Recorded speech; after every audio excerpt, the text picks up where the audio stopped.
Assalamualaikum warahmatullahi wabarakatuh. Bismillahirrahmanirrahim. Alhamdulillahirrabbilalamin. Wassalatu wassalam ala rasulillah sallallahu alaihi wasallam. Gimana kabarnya adik-adik? Alhamdulillah. Sudah siap belajar hari ini? Alhamdulillah. Sebelum belajar, mari kita memohon pertolongan Allah terlebih dahulu agar ilmu yang kita pelajari hari ini bisa bermanfaat dan tidak berbahaya. Berdoa dimulai. Rabbi zidni ilman warzuqni fahman. Allahumma inni as'aluka ilman nafi'an wa rizqan thayyiban wa amalan mutaqabbala. Amin. Berdoa selesai. Selanjutnya, izinkan saya untuk mengecek kehadiran kalian. Apakah ada yang tidak masuk hari ini? Alhamdulillah, masuk semua ya. Mari kita mulai pembelajaran dengan melihat gambar berikut. Ini adalah gambar PLTA Musi di Bengkulu. Ya, Sungai Musi di Bengkulu tidak hanya digunakan sebagai sarana transportasi saja, tapi juga digunakan sebagai salah satu PLTA di sana. Ada yang tahu apa itu PLTA? Silakan, Hairiyah.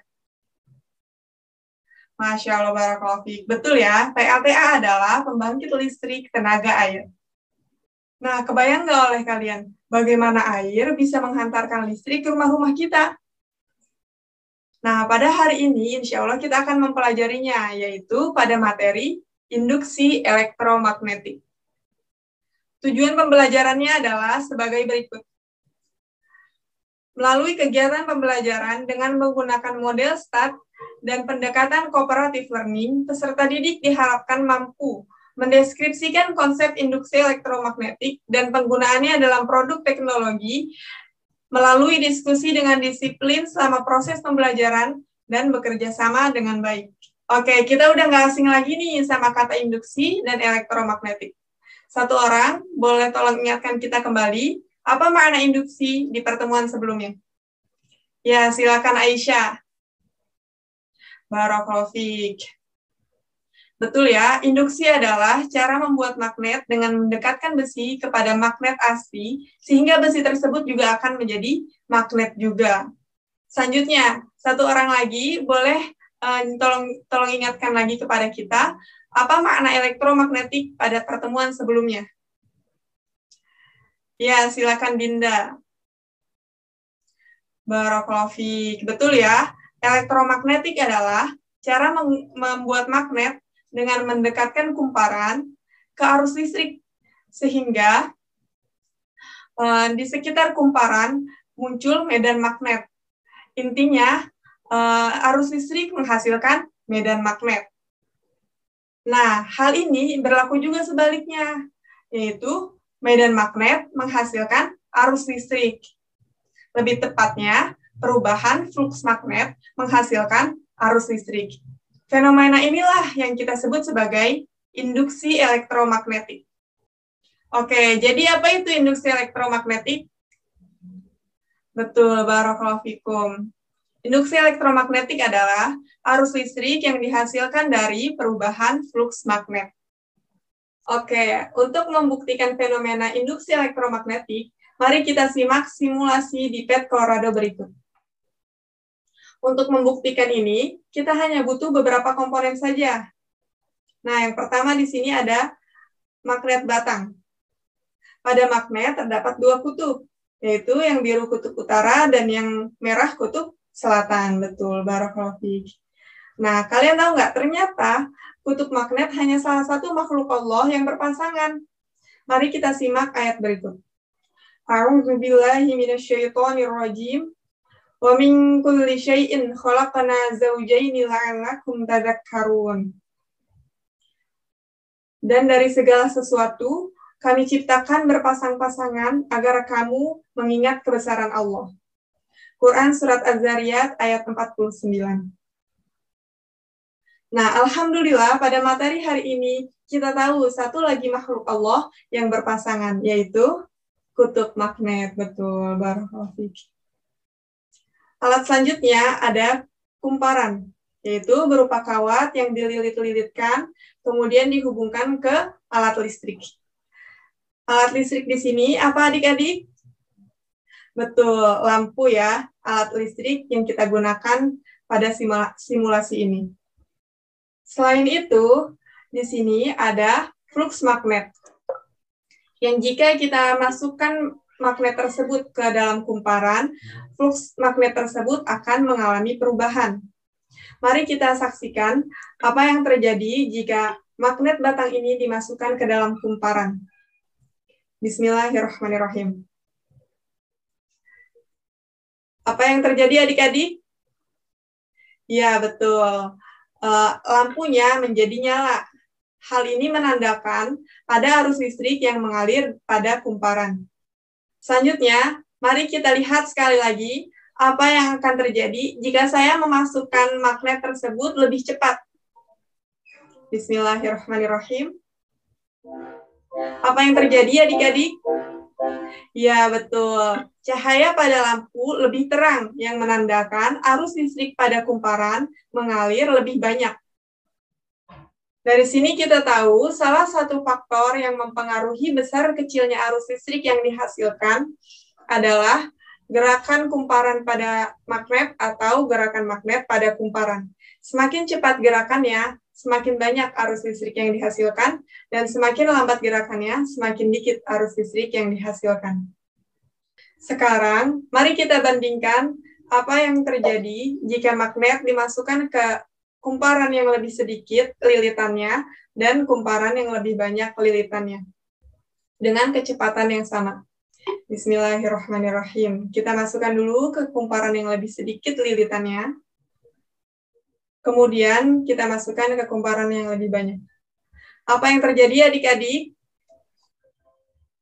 Betul, barakallahu fiik. Cahaya lampu lebih banyak dihasilkan saat magnet dimasukkan ke kumparan yang lebih banyak lilitannya. Hal ini memberitahu kita bahwa faktor kedua yang mempengaruhi besar kecilnya arus listrik yang dihasilkan adalah jumlah lilitan. Semakin banyak jumlah lilitan kumparan, maka semakin banyak arus listrik yang dihasilkan. Semakin sedikit jumlah lilitan kumparan, maka semakin dikit juga arus listrik yang dihasilkan. Selanjutnya, faktor ketiga yang mempengaruhi besar kecilnya arus listrik yang dihasilkan adalah luas penampang.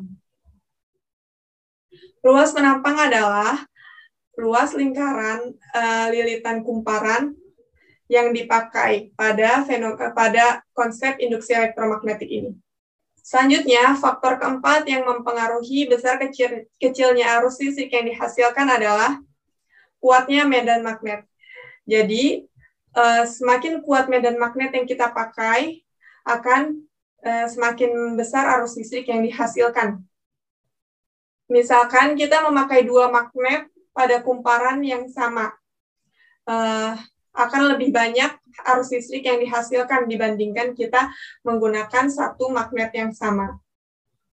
Selanjutnya, alat-alat yang menggunakan konsep induksi elektromagnetik ini ada transformator, generator, dan dinamo. Namun pada pertemuan hari ini, insya Allah kita hanya akan membahas generator dan dinamo. Dan pada pertemuan selanjutnya, insya Allah kita akan membahas transformator. Generator dan dinamo terbagi menjadi dua. Ada generator AC dan generator DC. Begitu juga dengan dinamo. Ada dinamo AC dan dinamo DC. AC artinya alternating current dan DC artinya direct current. Generator alternating current menghasilkan arus listrik bolak-balik, sedangkan generator direct current menghasilkan arus listrik searah. Begitu juga dengan dinamo. Dinamo alternating current menghasilkan arus listrik bolak-balik, sedangkan dinamo direct current menghasilkan arus listrik yang searah. Berikut adalah bentuk sederhana dari generator AC. Komponen-komponennya ada magnet, Yang kedua kutubnya terpisah di dua sisi, kemudian di tengah-tengahnya ada kumparan yang bergerak atau berputar-putar. Kemudian ada cincin ganda, ada 2 cincin. Nah, dinamakan alternating current karena arus listriknya yang dihasilkan bolak-balik dari kabel merah, kemudian ke biru, kemudian dari biru ke merah. Jadi, arus listriknya bergerak bolak-balik dari kabel pertama ke kedua, kemudian dari kabel kedua ke pertama. Selanjutnya, di sini ada bentuk sederhana dari generator DC. Komponen-komponen yang digunakan sama seperti alternating current. Ada magnet yang kutubnya terpisah kanan-kiri, kemudian ada kumparan di tengah-tengahnya, bergerak atau berputar-putar. Tapi bedanya adalah di generator direct current ini hanya ada 1 cincin, tapi cincinnya berbelah, mempunyai belah. Nah, cincin yang mempunyai belah ini kita sebut dengan komutator. Perhatikan arus listrik yang mengalir. Arus listrik yang mengalir pada generator direct current ini searah, tidak bolak-balik. Itu adalah prinsip kerja dari generator AC dan DC. Untuk dinamo AC dan DC, prinsip kerjanya sama seperti generator, yang membedakan mereka hanyalah ukuran saja. Generator mempunyai ukuran yang sangat besar, biasanya digunakan pada PLTA-PLTA, atau bentuk paling kecilnya adalah genset yang ada di rumah-rumah kita, yang biasanya ada di rumah-rumah kita.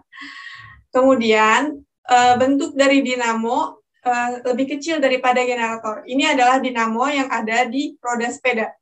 Ketika roda berputar, ada bagian dari dinamo yang ikut berputar juga, sehingga lampu akan menyala. Oke, sekarang mari kita berpencar menjadi 4 kelompok, 6 orang sesuai absen, untuk mengerjakan soal-soal yang ada di LKPD ini. Selama 10 menit. Silakan.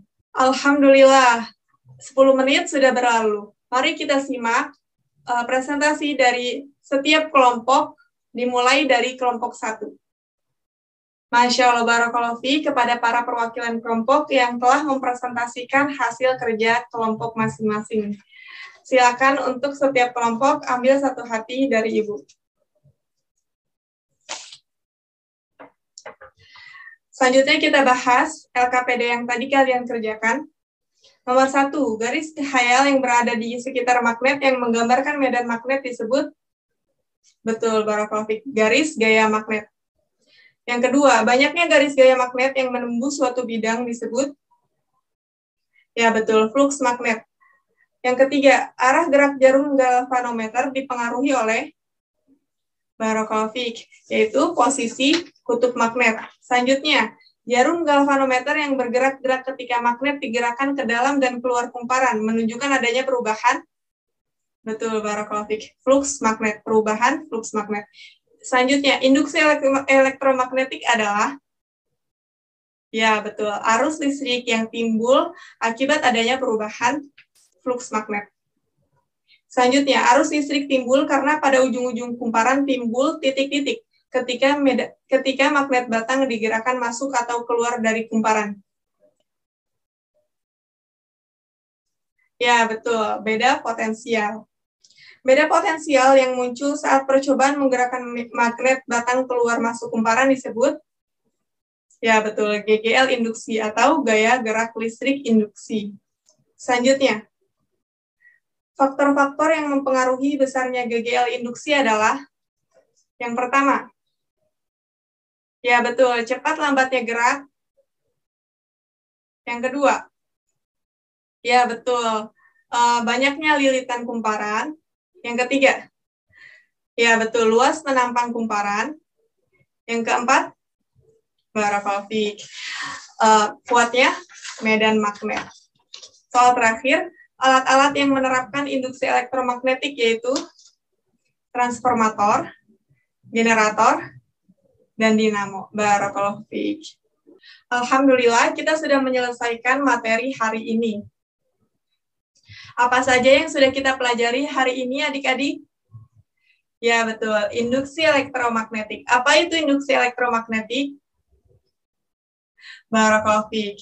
Ya, betul. Arus listrik yang ditimbulkan akibat adanya perubahan fluks magnet. Selanjutnya, teknologi apa aja yang digunakan dengan konsep induksi elektromagnetik? Ya, betul. Transformator, generator, dinamo. Barakallahu fiik. Untuk mengecek pemahaman kalian terkait materi hari ini, silakan kerjakan kuis yang linknya sudah Ibu bagikan di grup WhatsApp selama 10 menit. Sudah semua mengerjakan kuis? Bagaimana kuisnya adik-adik? Alhamdulillah, kita sudah sampai di penghujung pertemuan hari ini. Untuk pertemuan selanjutnya, silakan pelajari terlebih dahulu terkait transformator. Silakan belajar yang sungguh-sungguh. Mohon maaf atas salah dan kurang saya. Mari kita tutup dengan doa kafaratul majelis. Subhanakallahumma bihamdika asyhadu an la ilaha illa anta astaghfiruka wa atubu ilaik. Wassalamualaikum warahmatullahi wabarakatuh.